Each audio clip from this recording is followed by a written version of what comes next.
दिल्ली में corona virus के बढ़ते केसेस को देखते हुए सरकार द्वारा येलो अलर्ट जारी कर दिया गया है, जिसके तहत कई तरह की रिस्ट्रिक्शंस लगा दी गई हैं। लेकिन क्या आपको पता है कि दिल्ली में जो अलर्ट जारी किए जाते हैं ये कौन कौन से रंग के होते हैं और किस परिस्थिति में कौन से रंग का अलर्ट जारी किया जाता है, किस रंग के अलर्ट के तहत कौन कौन सी रिस्ट्रिक्शंस लगाई जाती हैं और सबसे अहम सवाल कि वो कौन सा एक्शन प्लान है जिसके तहत ये सब कुछ डिसाइड होता है। नहीं जानते तो आज हम आसान शब्दों में आपको बताएंगे कि कैसे आप भी आंकड़ों को रीड कर पहले से ये पता लगा सकते हैं कि दिल्ली में कौन सा अलर्ट जारी होने वाला है। नमस्कार, मेरा नाम है भूपेंद्र सोनी और आप देख रहे हैं अनकट। सबसे पहले बात करते हैं उस प्लान की जिसके तहत ये अलर्ट जारी किया जाता है। इस प्लान को कहा जाता है ग्रेडेड रिस्पॉन्स एक्शन प्लान। इस प्लान में कई तरह की परिस्थितियों के तहत अलग अलग रंग के अलर्ट जारी किए जाते हैं। ग्रेडेड रिस्पॉन्स एक्शन प्लान के तहत सरकार स्थिति के आउट ऑफ कंट्रोल होने से पहले ही प्रिकॉशनरी मेजर्स लेने शुरू कर देती है ताकि हालात लॉकडाउन तक ना पहुंचने पाएं। इस प्लान के तहत अलर्ट जारी करने के कई पैमाने होते हैं। अब इन पैमानों को समझने से पहले आपका ये जानना जरूरी है कि ग्रेडेड रिस्पॉन्स एक्शन प्लान के तहत कौन कौन से रंग के अलर्ट जारी किए जाते हैं। इस प्लान के तहत 4 तरह के अलर्ट जारी किए जाते हैं। पहला येलो अलर्ट, दूसरा एम्बर अलर्ट, तीसरा ऑरेंज अलर्ट और चौथा और आखिरी होता है रेड अलर्ट।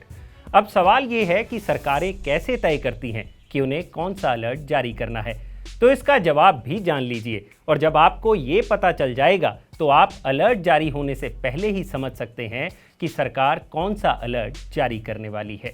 कौन सा अलर्ट जारी किया जाना है, इसे मापने के 3 पैमाने होते हैं। पैमाना नंबर 1, एक हफ्ते में लगातार 2 दिन पॉजिटिविटी रेट तय पैमाने से अगर ऊपर चला जाए। पैमाना नंबर 2, एक हफ्ते में कोरोना के केस तय पैमाने से ज्यादा आते हों। पैमाना नंबर 3, एक हफ्ते में एवरेज कितने ऑक्सीजन बेड्स का इस्तेमाल हो रहा है। इन 3 पैमानों के आधार पर ही कौन सा अलर्ट जारी किया जाना है वो तय होता है। पॉजिटिविटी रेट का मतलब होता है कि दिन में कितने कोरोना टेस्ट किए गए और उसमें से कितने % लोग कोरोना पॉजिटिव पाए गए। WHO के मुताबिक अगर किसी देश में पॉजिटिविटी रेट 5% से कम है तो स्थिति अंडर कंट्रोल समझी जाती है। अब आते हैं इस सवाल पर कि कौन सा अलर्ट किन आंकड़ों पर लगता है और उसमें क्या क्या रिस्ट्रिक्शंस लगाई जाती हैं। जब किसी राज्य में एक हफ्ते में लगातार 2 दिन पॉजिटिविटी रेट 0.5% से ऊपर होता है, या अगर एक हफ्ते में 1500 कोरोना केस मिलते हैं, या फिर एक हफ्ते में एवरेज 500 ऑक्सीजन बेड्स का इस्तेमाल होता है, इनमें से अगर एक पैमाना भी पूरा होता है तो ऐसी स्थिति में येलो अलर्ट जारी किया जाता है। वैसे सरकार चाहे तो कुछ भी बंद करने का फैसला ले सकती है, लेकिन ग्रेडेड रिस्पॉन्स एक्शन प्लान के तहत कुछ चीजें तय की गई हैं जिन पर फैसला लिया जाता है। येलो अलर्ट में जरूरी सामान की दुकानों को छोड़कर बाकी सब दुकानें ऑड इवन फॉर्मूले के तहत खोली जाती हैं।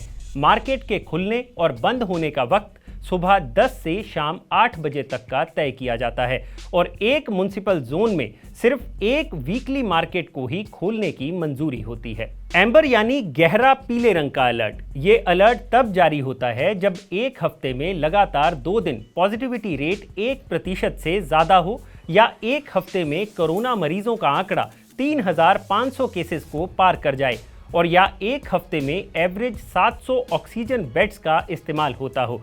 ऐसी स्थिति में बाकी रिस्ट्रिक्शंस तो येलो अलर्ट जैसी ही होती हैं, बस मॉल और मार्केट शॉप्स की टाइमिंग सुबह 10 बजे से शाम 6 बजे तक कर दी जाती है। अब आते हैं ऑरेंज अलर्ट पर। अगर पॉजिटिविटी रेट 2% हो, या हफ्ते में 9000 कोरोना केस, या फिर एक हफ्ते में एवरेज 1000 ऑक्सीजन बेड्स का इस्तेमाल हुआ हो, जब आंकड़े ये दिखाने लगे तो वक्त हो जाता है ऑरेंज अलर्ट का। इस अलर्ट के तहत जरूरी सेवाओं को छोड़कर मॉल और मार्केट पूरी तरह से बंद कर दिए जाते हैं।